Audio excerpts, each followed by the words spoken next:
Mark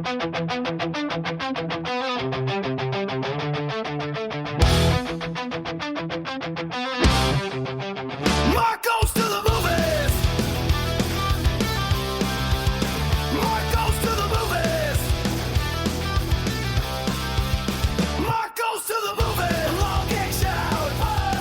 Mark goes to the movies. Mark goes to the movies. Mark goes to the movies.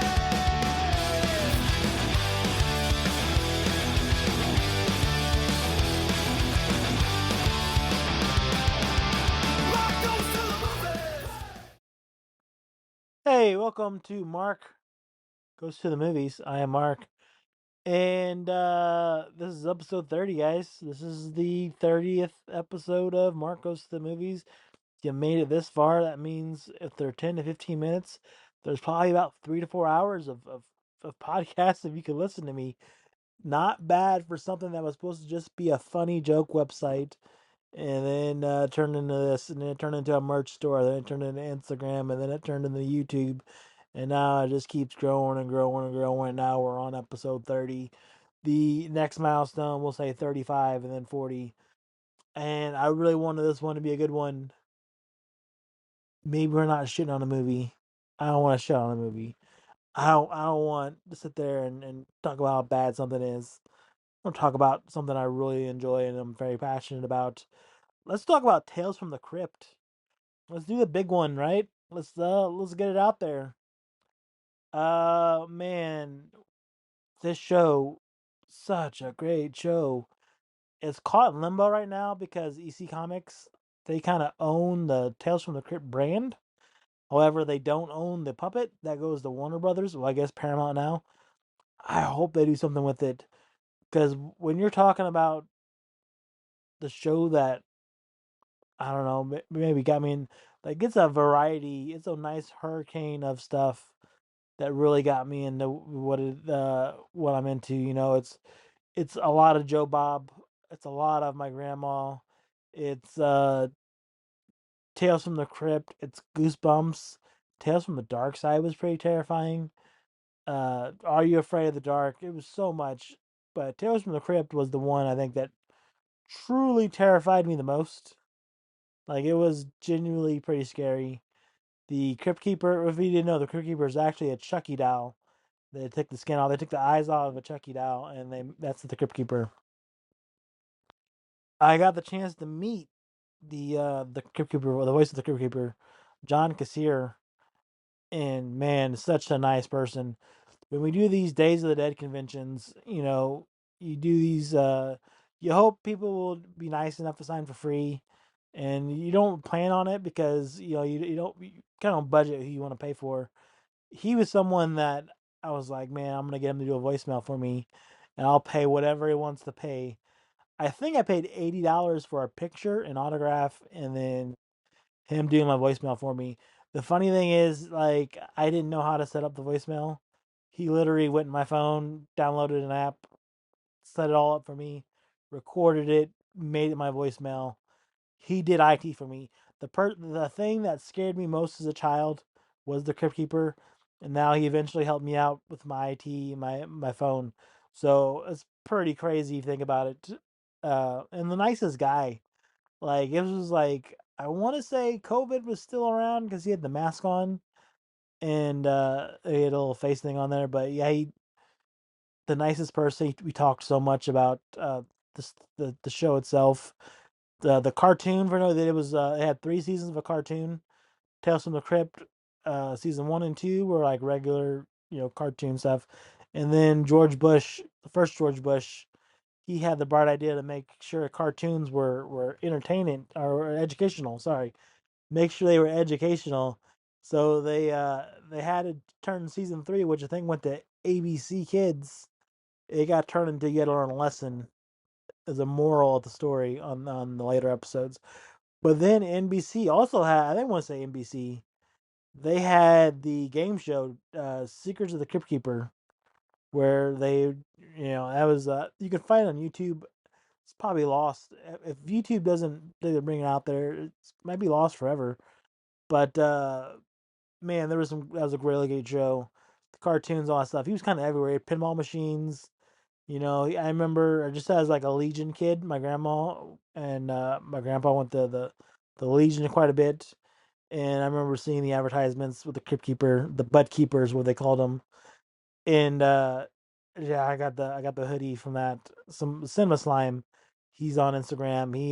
He made some Butt Keeper stuff and got the hoodie, got the T-shirt. I mean, it was super awesome getting that.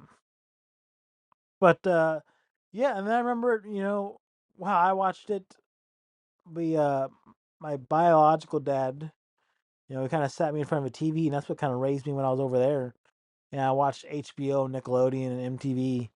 But when I watched HBO, yeah, it was Tales from the Crypt. I remember watching it during the day and all that. And then when my mom moved further north, about 2 hours north, I didn't have access to cable no more. But fortunately, Fox really wanted to get in that though. And I remember there were some Fox listings where they would play some edited episodes of Tales from the Crypt. And then it became syndicated, and you'd watch it Saturday nights after the X Files and Cop. Saturday, as a kid in the '90s, was perfect. I mean, you'd wake up, you'd watch cartoons all morning, then you watch some Saturday afternoon movies, then you watch Cops, then you watch America's Most Wanted, and then it was either like it was probably the X Files, and then you watch the news, and then whatever syndicated was on there. And usually Tales from the Crypt came on at midnight. And the deal with my mother is my mom said, "Hey, Mark, I know you love this show. You can watch it if you want." Sometimes she'd watch it with me, and those were the good ones, because you always want to spend time with your parents, and that's how we bonded, is on Tales from the Crypt around that time. And but there were some times where she's like, I'm not staying up past midnight to watch this. If you want to watch it, you got to turn the light off. We lived in a trailer for a good chunk of my life, and I remember, if you don't far from the trailers, the bedroom was the back of the trailer, living room was the front of the trailer. So I literally had to turn the light off in the living room, turn the TV off, but I couldn't be in the dark.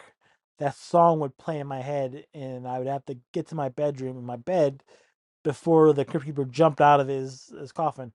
In my head, anyways. So with that, if you're not from your trailers, I don't know how to explain this, but the vents, the floor vents, they're not on there very well sometimes because it's like shitty carpet. So I remember one time, like I was sprinting, and my foot got caught in the vent, and like it dug right in there, like it split my foot open, and I like fell and banged against the wall and shit, and made a bunch of noise and blood all over the carpet. Like I remember that, and then I just discovered sometimes you just forget to turn the TV off, or they learned to sleep is what it was, because I was forgetting. You can't see it, but I'm doing quotations when I say forgetting, meaning I didn't want to turn the TV off because I didn't want to see the darkness behind me. So they eventually figured out the sleep setting, and then that's how it worked. They would turn the sleep off, it would automatically go off. So I knew I had to get out of there before the end of the show, or at least before the commercials ended. So that's and now, I mean, I met the Crypt Keeper. He's the nicest person imaginable. That was a good convention. We met the Crypt Keeper. We met Charles Cypress, who was Sheriff Brackett from Halloween. There's a couple of them I met that day. I think those were the two big ones, because I got my Halloween poster signed. John Kassir, he signed was a meat cleaver that I got from Shop and Save. Shop and Save is a grocery store, and he would like save these little stamps or whatever to get stuff from their little catalog. And one of the things I got was a cleaver, and I used it for a long time. So it was a used cleaver, and I was like, "This is what he's got to sign for me." So he signed my meat cleaver for me. So that was pretty cool. He also had two movies, Bordello of Blood and Demon Knight. I don't know if they might get their own podcast one day. Demon Knight's obviously the best one. It's pretty great. It's pretty gooey. Thomas Hayden Church is in it. Billy Zane. Funny story about Billy Zane too. I didn't meet him. My friend Scott got his picture, but we did a Days of the Dead convention in Chicago, and we got the luckiest spot because we were doing the photos. So my job was basically take everyone's stuff when they do the professional photos. I would take their stuff and put it on a table behind the backdrop. And then you get the celebrities come down there and they do their photos and then go back up and do back to signings or cool whatever they want to do. Billy Zane came in there with his own theme music.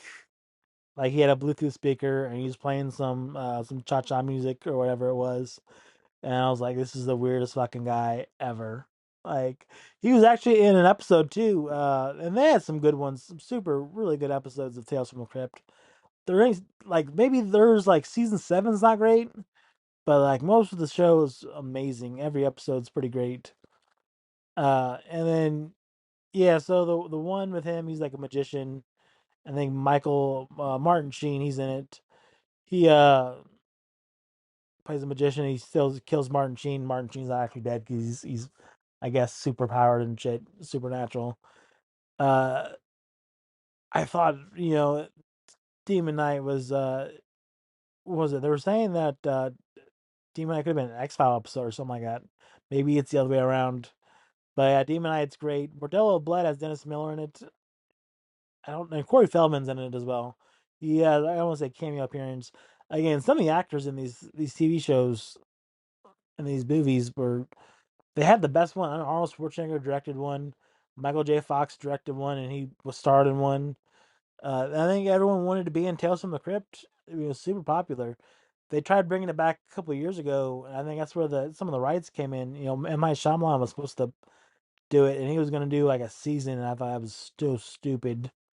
But he had his thing, and then I guess Creep Show kind of came back, and it was real popular for Shudder. Shudder's making some bad decisions right now. We'll see what happens with Joe Bob, but they're not making the best stuff. They canceled Creep Show, and Creep Show is also kind of like basically like Tales from the Crypt. All those great shows when I was a kid, kind of just shaped who I am at this point. And yeah, I mean, would like to get maybe a poster that has like all the maybe all the Tales from the Crypt actors. Maybe that'd be a thing to do. I have a Halloween one where it's just a bunch of all the Halloween actors from part one. Although technically we're getting into Halloween Kills because the guy that played Dr. Loomis, obviously Donald Pleasance isn't alive anymore, but the guy that played Dr. Loomis in Halloween Kills, I got his autograph on it, and he kind of does Loomis. So will I ever get Jamie Lee Curtis? Who knows? I'd like to. I'd spend maybe a couple $100, but I don't think she's gonna do any more appearances. I think that one's done. Maybe the next thing I do is a Tales from the Crypt poster with all the actors from Tales from the Crypt. But that's it, man. Let me know how Tales from the Crypt went for you. It was real popular in the '90s. Will it ever make a comeback? John Kassir doesn't think so. He was uh, kind of giving the bad news on that. But yeah, what do you guys think? Do you think they'll bring it back somehow? At some point, even if they just do the comics, would be great. I know the Crypt Show comics came back. Just bring the comics back to Tales from the Crypt. You got the rights. It's super popular. Could be fun. This is this has been Mark Goes to the Movies. I am Mark. You guys stay safe.